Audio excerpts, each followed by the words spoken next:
अच्छा, going back to your decision to finally then agreeing to do Pyaar Ke Sadqay, वो थोड़ा thought process बताएं, because obviously हमने आपको आखिरी बार देखा था चीख में, और बहुत ही नेगेटिव कैरेक्टर। जिस किसी ने पहली बार शायद आपकी वो परफॉर्मेंस देखी हो, उसको लगा हो यार कि ये बंदा असल में ही ऐसे ही होगा, बड़ा खतरनाक सा और साइको किस्म का आदमी, क्योंकि वो भी बड़ी नेचुरल परफॉर्मेंस थी आपकी और बड़ी जबरदस्त आपने एक्टिंग की थी चीख में। तो चीख के बाद जैसे आप खुद कह रहे हैं कि हमारे यहाँ एक ट्रेंड भी है कि अगर एक बंदा एक नेगेटिव कैरेक्टर में अगर अच्छा कर दे, तो फिर तो हर बंदा ही उसको कहता है कि यार अब तुम negative negative negative typecast करने की कोशिश की जाती है। तो पहले तो आपने वो कॉन्शियसली जो डिसीजन लिया कि अब आपने नेगेटिव कैरेक्टर नहीं करना, और फिर अगर नेगेटिव नहीं करना तो बिल्कुल ही पोल्स अपार्ट एक ऐसा कैरेक्टर करना है कि जो कि रोमांटिक हीरो चॉकलेटी बॉय टाइप नहीं है, बल्कि एक under confident, sort of abuse by the step father, इस तरह का रोल ही क्यों फिर आपने ऑप्ट किया? क्या थॉट प्रोसेस था? अच्छा, उस टाइम चीख के बाद I was actually looking forward to doing something light hearted, और ये मेरा, मैं चाह रहा था कि कोई अच्छा सा लाइट हार्टेड करूं, बिकॉज मैंने जो लास्ट 2 प्लेस किए थे, बला, चीख, दोनों बहुत आप हेवी और इंटेंस किस्म के प्लेस थे। तो and this was the only script जो कि मुझे ऑफर हुआ था जो थोड़ा सा लाइट हार्टेड था। मेरा कंसर्न सिर्फ कैरेक्टर को लेकर था कि ये मेंटली चैलेंज ना लगे लोगों को। एक बहुत हम मतलब कि डार्क कॉमेडी है, it's not proper comedy comedy, तो वो चीज वहां पे पॉसिबिलिटी होती है कि लोग इस चीज को एक्सेप्ट करें ना करें। बट आई थिंक मुझे जब पता चला that Yamuna is doing it, Mahajabeen का कैरेक्टर, और फारूक रिंट डायरेक्ट कर रहे हैं। इनिशियली फारूक रिंट डायरेक्ट नहीं कर रहे थे, कोई और डायरेक्ट कर रहे थे। उस टाइम पे यमुना भी नहीं थी ऑन बोर्ड। तो जब मुझे पता चला यमुना कर रही है, फारूक रिंट, देन थोड़ा सा डिस्कस करने के बाद, उनका थॉट प्रोसेस कैरेक्टर को लेकर अंडरस्टैंड करने के बाद यमुना से मेरी मीटिंग हुई थी। तो वो आपको कुछ कन्वेक्शन खुद आ जाती है कि हो जाएगा। एंड फिर शूटिंग करना स्टार्ट कर दी यार। एंड फिर मैं और You यमुना make it अकेली, you हम लोग का you make it sound so simple and easy कि बस ये किया और फिर हमने शूटिंग स्टार्ट करना शुरू कर दी और फिर अब्दुल्ला और माजबीन बन गए और फिर बस हमने रैप अप कर दिया। मेरे तो ख्याल में इतना स्ट्रेट फॉरवर्ड और इजी और सिंपल नहीं होगा।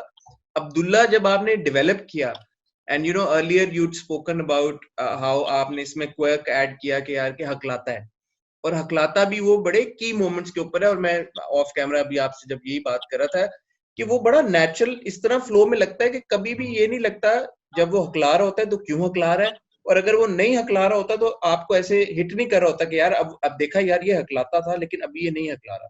It has become such an intrinsic trait of the character कि मैं वही कह रहा हूँ कि अगर अगेन अगर आपको पहली बार कोई प्यार के सदके में देखे तो कोई सोच भी नहीं सकता कि यार ऑफ कैमरा असल में ये इंसान ऐसा नहीं होगा, ऐसा होगा जैसा अभी मैं आपसे बात कर रहा हूँ। यार मेरा फोकस इस पे नहीं था कभी भी। अगर आप इंटेंशनली ये सोच के परफॉर्म करता है, कोई भी करे कि मुझे स्टैमर करना है, मुझे लगता है तो वो आपका कहीं ना कहीं दिमाग वहां पे जा रहा होता है कि मुझे इस पॉइंट पे स्टैमर करना है, इस टाइम पे स्टैमर करना है। मैंने कॉन्शियसली सोचा नहीं था स्टैमर कब करना है। वो जब आप कैरेक्टर का एक ट्रेट बना लेते हैं कि कैरेक्टर इस तरह बोलेगा, अब अभी अगर आप मुझे बोलने को बोलेंगे, मैं नहीं बोल सकता। वो उस टाइम पे वो एक, आई थिंक वो जब आप सेट पे जाते हैं, आप रिहर्स कर रहे होते हैं, तो वो एक फ्लो वाइब बना खुद हुआ होता क्रिएट है। हो जाती है, फ्लो बन जाता है। एग्जैक्टली। एंड मैंने, अगर मैं सोच के करता तो ऑब्वियसली वो फिर व्यूअर को ही पता चल रहा होता कि यार इस पॉइंट पे वो लग रहा होता है मैकेनिकल थोड़ा सा। सो आई थिंक वो नेचुरली खुद हो गया। मुझे खुद नहीं पता चलता। मैं भी कुछ एक हफ्ते पहले एक सीन देख रहा था अपना, और मैं खुद सोच रहा था ऑनेस्टली यार ये मैंने अच्छा चलो हो गया, ये दोबारा नहीं हो सकता, बट ये पता नहीं कैसे हो गया था।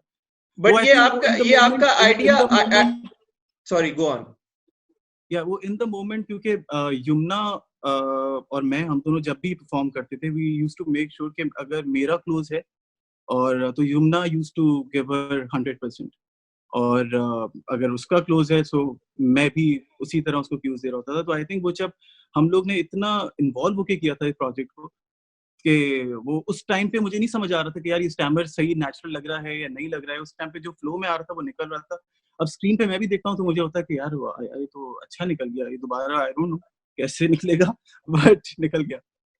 आपने मुझे ये भी बताया था कि ये क्वर्क डालना, ये ट्रेड डालना भी ये आपका अपना डिसीजन था कि यार ये इसको स्टैमर कराना है, ये लिखा हुआ ऐसे नहीं गया था, इज दैट करेक्ट?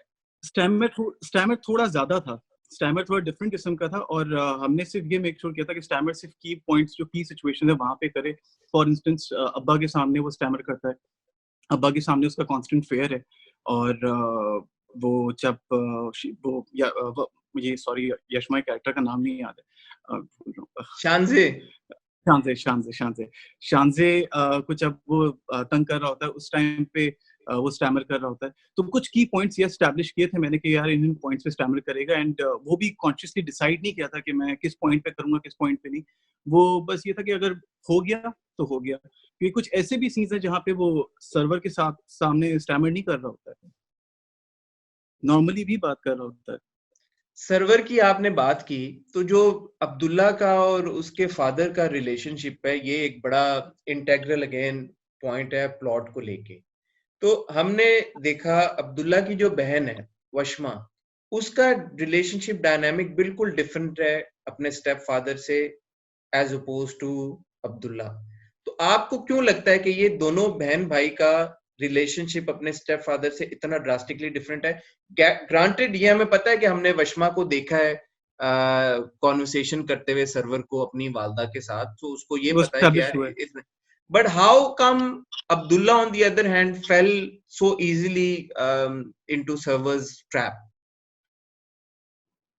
अच्छा, ये चीज आगे के एपिसोड में थोड़ी सी एस्टैब्लिश होगी कि इसकी मैं उसके बारे में ज्यादा रिवील नहीं करना चाहूंगा, but there is a reason to it कि इसकी जब अब्दुल्ला के फादर की जब डेथ होती है तो बहुत अर्ली स्टेज पे होती है, एंड उसके बाद जब सर्वर टेक ओवर करता है, ऑब्वियसली सर्वर की जब शादी होती है, तो उसके बाद सर्वर की स्टार्ट से इंटेंशन होती है कि मैं इसके कॉन्फिडेंस को ब्रेक करूं। तो वो right from the day one, और अभी तक जब वो ऑफिस जा रहा होता है, तो वो अगर वो सीन आपने देखा हो कि वो जब ऑफिस में जाता है सब उसका वार्म वेलकम करते हैं, फिर वो अंदर जाके वो उसका एक रिएक्शन अलग आता है कि तुम क्या समझ रहे हो खुद को। तो वो उसकी स्टार्ट से वो अब्दुल्ला उस चीज को स्फेयर को अंडरस्टैंड नहीं कर पा रहा है, एंड वो चीज आगे जाके ऑब्वियसली रिवील होगी, एंड वो कॉन्फिडेंस सेल्फ स्टीम के इश्यूज तो ऑलरेडी इसकी पर्सनालिटी में एग्जिस्ट करते हैं, वो वशमा की पर्सनालिटी में नहीं करते। अच्छा, क्योंकि हम अभी तक ये अज्यूम करते आ रहे हैं कि जो सेल्फ स्टीम के या कॉन्फिडेंस के इश्यूज हैं वो बाप की वजह से इसके अंदर, तो क्या नहीं, ये नहीं, ओके, वो स्टार्ट से हैं कहीं ना कहीं, एंड वो चीज और बढ़ गई, एम्पलीफाई कराई है, वो एम्पलीफाई कराई है उसके बाप ने, स्टेप फादर ने। वो एग्जैक्टली, एंड वो स्टार्ट होती है उस पॉइंट से जब इसके एक्चुअल फादर की डेथ होती है। ठीक है, ठीक है, चलें, ये तो बड़ी इसके बाद जबरदस्त बात है। वही हम अक्सर डिस्कस कर रहे होते हैं कि हमें कैरेक्टर्स की बैक स्टोरीज नहीं पता चल रही होती। तो अगर तो ये पॉइंट टच होगा कि क्यों इसमें कॉन्फिडेंस की इतनी कमी है, बिकॉज मैं तो ऑनेस्टली ये अज्यूम कर रहा था कि चलें आपने वो एड्रेस कर दिया कि बिकॉज स्टेप फादर ने उसको मारा पीटा और अभी भी इनफैक्ट मार रहा है, तो बचपन से मार रहा होगा, तो इस वजह से वो ऐसा है। बट आई एम ग्लैड कि आप कह रहे हैं कि इस पे हमें फर्दर अभी क्लैरिटी मिलेगी, तो ग्रेट, खुशी की बात है। मगर इसकी क्लैरिटी उस तरह नहीं है कि इसकी कोई मैसिव रिवील नहीं है। ये एक आई थिंक एक कन्वर्सेशंस में और सीन्स में ये चीज एस्टैब्लिश कर दी जाएगी, और टू एन एक्सटेंट काफी हद तक ऑलरेडी एपिसोड्स में, ये पिछले एपिसोड में एस्टैब्लिश किया हुआ है कि वो सर्वर के सामने क्यों नहीं रिएक्ट कर पाता, वो सर्वर उसको क्यों उसका कॉन्फिडेंस बढ़ने नहीं देता है, कि वो खुद, और सर्वर को सबसे बड़ा फेयर ये है कि वो खुद अपना कोई डिसीजन ना ले, क्योंकि अपना डिसीजन लेगा तो ऑब्वियसली वो सबसे पहले तो कंपनी का मालिक बनेगा। सो वो एक छोटे छोटे कंसर्न्स हैं, तो वो आई थिंक वो विद एपिसोड ऑडियंस को खुद भी रिवील हो जाएगा, मैसिव रिवील नहीं है। ये जो हमने अभी आप जिस सीन की बात करें पिछले एपिसोड में देखा कि अब्दुल्ला पहली बार ऑफिस जाता है और उसको क्या ओवेशन मिलता है और सब इतने प्यार से उसका इस्तकबाल करते हैं सारा कुछ, और जैसे ही वो आता है और वो एक ब्लंडर भी पकड़ लेता है, बट वही अगेन सर्वर उसकी ऐसी की तैसी कर देते हैं। और जिस तरह से सर्वर का एटीट्यूड होता है, आई थिंक कोई ऑडियंस में ऐसा बंदा नहीं होगा जिसका दिल जो है वो थोड़ा सा हिला नहीं होगा उस वक्त आपकी परफॉर्मेंस को देख के। अगेन पावरफुल सीन, और जिस तरह से वो अब्दुल्ला के साथ वो पूरा ज्यादती हो रही होती है, तो your heart goes out to that, even though कि फिक्शनल कैरेक्टर यार असल में उसके साथ नहीं हो रहा, बट अगेन वो आप ऑब्वियसली क्रेडिट उमैर राना को भी जाता है, उनकी भी बड़ी जबरदस्त परफॉर्मेंस है वहां पे। तो ये जो अब डायनामिक है, अगेन इसमें एक चीज तो ये हमने एस्टैब्लिश की कि अब्दुल्ला जो है वो स्टूपिड कहीं से नहीं है या डम बिल्कुल भी नहीं है। या उसको ये प्रॉब्लम नहीं है कि यार के शिट मैं ये कर नहीं पाऊंगा, मैं अगर ऑफिस जाऊंगा तो I will not be able to handle the situation. Problem आ जाके यही है कि सर्वर उसको बार बार जो है वो बुली करता है, अब्यूज करता है, मेंटली भी अब्यूज कर रहा है, फिजिकली भी अब्यूज कर रहा है। So that's the main issue, right? मतलब अब्दुल्ला को as far as I understood अपने आप पे कोई शक नहीं है। नहीं, वो उसकी पर्सनालिटी में थोड़े बहुत, एक ऑलरेडी सर्वर अगर नहीं भी होता है तो एक अगर उसका पर्सनालिटी ट्रेट अगर हम जज करें, सो कॉन्फिडेंस, सेल्फ स्टीम इश्यूज, और थोड़ा सा मैं, अब हम जब डम और ये मेंटली चैलेंज वाली बात करते हैं, बड़ी इसको फिर बहुत ब्रॉडर टर्म में देख रहे होते हैं। थोड़ा सा मैं कहूंगा कि ये बहुत बिल्कुल मेंटली चैलेंज तो बिल्कुल भी नहीं है, बट थोड़ा डम है, वो स्टार्ट से वो फैक्टर है, और वो चीज सर्वर ने इसकी और बढ़ाई है।